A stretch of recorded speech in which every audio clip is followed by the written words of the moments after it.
Telugu NRI పారిశ్రామికవేత్తలు రాష్ట్రంలోని సొంత ప్రాంతాల అభివృద్ధి కోసం పెట్టుబడులు పెట్టాలని రిక్వెస్ట్ చేశారు పీసీసీ చీఫ్ మహేష్ కుమార్ గౌడ్. ఆస్ట్రేలియాలో నిర్వహించిన సంక్రాంతి వేడుకలకు చీఫ్ గెస్ట్ గా హాజరయ్యారు. అర్హులైన ప్రతి ఒక్కరికి రేషన్ కార్డులు అందజేస్తామన్నారు చెన్నూరు ఎమ్మెల్యే వివేక్ వెంకటస్వామి. ఏకకాలంలో రుణమాఫీ చేసిన ఘనత కాంగ్రెస్ దేనని చెప్పారు ఎమ్మెల్సీ జీవన్ రెడ్డి.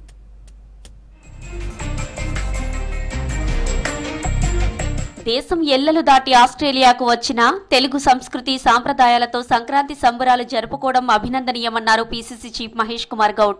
ఆస్ట్రేలియా మెల్బోర్న్లో తెలుగు అసోసియేషన్ నిర్వహించిన సంక్రాంతి సంబరాలకు చీఫ్ గెస్ట్ గా మహేష్ కుమార్ గౌడ్ హాజరయ్యారు.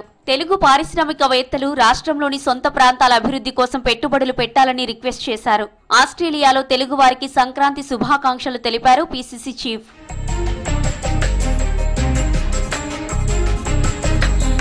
చెన్నూరు నియోజకవర్గం అభివృద్ధి తన లక్ష్యమన్నారు కాంగ్రెస్ ఎమ్మెల్యే వివేక్ వెంకటస్వామి. అర్హులైన ప్రతి పేదవారికి రేషన్ కార్డులు అందజేస్తామన్నారు. గత 10 ఏళ్లలో మందమరి మున్సిపాలిటీ అభివృద్ధికి నోచుకోలేదన్న ఎమ్మెల్యే వివేక్ 100 కోట్ల సీఎస్ఆర్, డిఎంఎస్టీ నిధులతో అభివృద్ధి పనులు చేపడుతున్నామని తెలిపారు. మంచిర్యాల జిల్లా భీమారం మండలం ఎలిబిపేటలో సీసీ రోడ్లు అభివృద్ధి పనులకు భూమి పూజ చేశారు. బట్టిగూడెం కాలనీలోని లక్ష్మీదేవి ఆలయంలో ప్రత్యేక పూజలు నిర్వహించారు వివేక్ వెంకటస్వామి.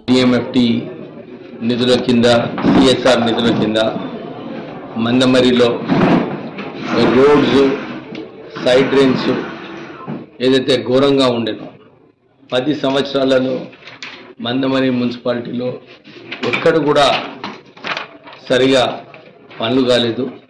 అవన్నీ చోట్ల కూడా నిధులు పెట్టి వర్క్స్ అన్నీ కూడా ప్రారంభం కావడం జరిగింది. 732 రేషన్ కార్డ్స్ వాళ్ళు లిస్ట్ పంపించారు.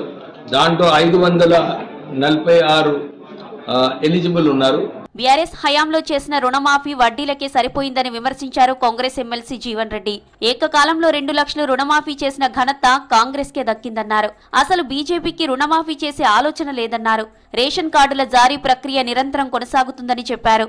బీఆర్ఎస్ 10 ఏళ్ల పాలనలో ఒక్క రేషన్ కార్డు ఇవ్వలేదని ఫైర్ అయ్యారు జీవన్ రెడ్డి.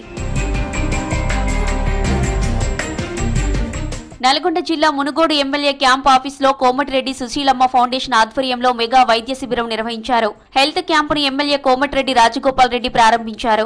వృద్ధులకు అవగాహన లేకనే కంటి సమస్యలు వస్తున్నాయన్నారు. ట్రీట్మెంట్ చేసుకోలేని వారికి అండగా ఉంటామని చెప్పారు రాజగోపాల్ రెడ్డి.